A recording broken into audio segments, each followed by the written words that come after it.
to all our viewers. I welcome you all to our channel Syndicate Engineer. Look what the kitten has dragged in today. We're going to see how to calculate the loads that are transferred to a column manually without the use of softwares. Before we begin our calculations, let us discuss what are all the loads that will be contributing to a column. The first and foremost load that will be acting on a column will be the parapet load from the topmost story, followed by the slab load, beam load, column self-weight load, wall load, and the grade beam load. This is the key plan and the section of a G+1 structure. For comparison purpose, we are considering an interior column and a corner column. Let's start the load calculations for the interior column E4. The load acting on a column depends upon the area of influence around the column. So this is the area of influence around the column E4. We usually begin the calculations from the topmost story. In our case, it is the second story or the first floor. As mentioned earlier, the first load that will be contributing to a column will be the parapet wall load. As this is an interior column, there will not be any parapet load acting on this column. Therefore, the first load contributing to an interior column will be the roof slab load. There are 4 roof slabs around this column E4. To calculate the roof slab load, we must multiply the unit weight into surface area. So 7 is the unit weight in our case, and this is the surface area, length and breadth of the first roof slab. Let's now see how we got the 7 kN per meter square as the unit weight of roof slab. To calculate the unit weight of roof slab, we must first know the dead load and the live load. Dead load usually depends upon the thickness of the slab, and live load depends upon the utility of the structure. To calculate the dead load or the self-weight, we must first multiply the thickness of the slab into the unit weight of concrete. In our case, we consider the thickness of the slab as 0.12 meters, and 25 kN per meter cube is the unit weight of concrete. Meter and meter cube gets cancelled and we get the overall unit as kilonewton per meter square. In our case, we consider the live load as 1.5 kilonewton per meter square, as this is a residential building. And finally, we provide a weathering cost of about 2.5 kilonewton per meter square, which overall sums to 7 kilonewton per meter square. While calculating the length and breadth for the surface area, we must divide it by 2 because only half of the load will be transferred to this column and the other half of the load will be transferred to the corresponding nearby column. Similarly, we can calculate the loads for other roof slabs, roof slab number 2, 3 and 4. Therefore, we get the overall roof slab load as 189.110 kilonewton. Coming to the load calculations of a beam, we must multiply the volume into unit weight of concrete, that is length into breadth into height into unit weight of concrete. In our case, for the first beam, 0.3 is the width of the beam, 0.45 is the depth of the beam, and 4 is the length divided by 2 into 25 is the unit weight of concrete. We usually obtain the beam length by subtracting the column dimensions from the center span. Thereby, we get this 4 meter as the beam length by subtracting 0.15 meter this side, 0.15 meter that side of the column dimension from the center span, 4.3 meters. Width and depth of the beam depends upon the span of the beam. If the span is within 3 meters, we can consider the width as 0.23 meters and depth as 0.3 meters. In our case, all the beams are of greater than 3 meter span. Therefore, we can consider the width as 0.3 meters and depth as 0.45 meters. When we multiply length in meter, width in meter and depth in meter, we get volume in meter cube. Unit weight is in kilonewton per meter cube. Meter cube gets cancelled and we get the final unit in kilonewton. Similarly, we can calculate the length of the other beams by subtracting the column dimensions from the center span and obtain their corresponding loads. Thereby, we get the overall beam load as 33.208 kilonewton. To find out the column self-weight, we must multiply the volume of column into unit weight of concrete. 0.3 meters is the width of the column, 0.4 meters is the length of the column, and 3.3 meters is the height of the column, which is the floor height, and 25 kilonewton per meter cube is the unit weight of concrete. Thereby, we get the overall load on column as 9.9 kilonewton. Therefore, we can obtain the total load on second story by summing up the overall roof slab load, beam load, column self-weight load. Coming to the load calculations on the first story, the first load that will be acting on the first story will be the wall load. To calculate wall load, we must multiply volume of wall into unit weight of bricks. 0.23 is the thickness of the wall, 2.85 meters is the height of the wall, 4 by 2 meters is the length of the wall, 20 kilonewton per meter cube is the unit weight of bricks. 2.85 meters can be obtained as the wall height by subtracting the beam depth 0.45 meters from the overall floor height 3.3 meters.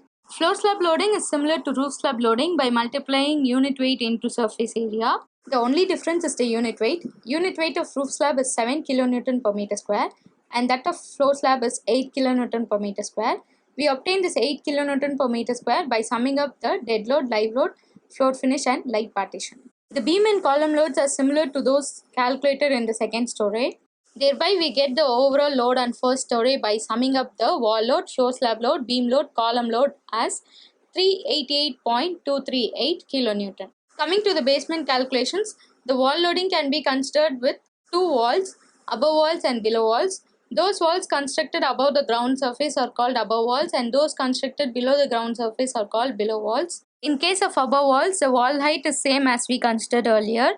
I am considering all the four lengths of the walls in the same step as the wall dimensions are same. In case of below walls also, the wall dimensions are same, but the only thing that differs will be the wall height. In case of below wall height, we must consider the 0.9 meters basement height plus the grade beam height 0.3 meters, which sums to 1.2 meters as the below wall height. To calculate the grade beam loading also, we can multiply the volume into unit weight of bricks. Grade beam dimensions depends upon the span of the beam. If the span is within 3 meters, we can provide the grade beam dimensions as 0.23 meters into 0.3 meters as the width and depth of the beam. In our case, all our beams are greater than 3 meters.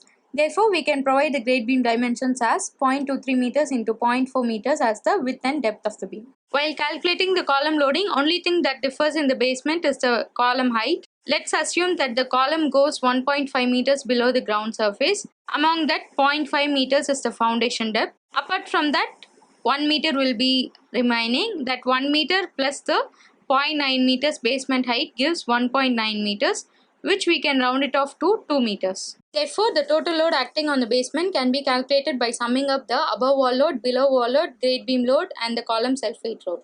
We can calculate the total load on interior column E4 by adding the second story load, first story load and the basement load as 827.859 kilonewton, which we can approximately take it as 830 kilonewton as the load carrying capacity of interior column E4. Now coming to the load calculations of the corner column A7. This is the area of influence around the corner column A7.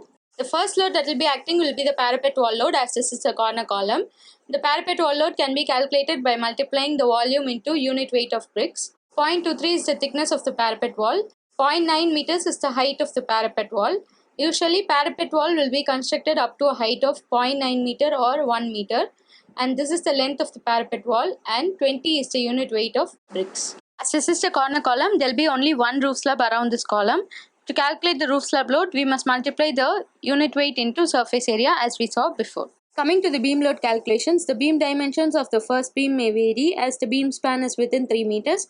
We can consider the width of the beam as 0.23 meters and depth of the beam as 0.3 meters. For the second beam calculations, the calculations are similar to those we calculated before. Column load is same as we calculated before. Therefore, we get the total load acting on second story by adding the parapet wall load, roof slab load, beam load and column self-weight load as 71.404 kilonewton. Coming to the first story loads, the wall loading can be calculated similarly as we calculated before. Only difference will be the wall height for the first wall. Wall height 3 meters can be calculated by subtracting the beam depth 0.3 meters from the overall floor height 3.3 meters, and the rest are similar.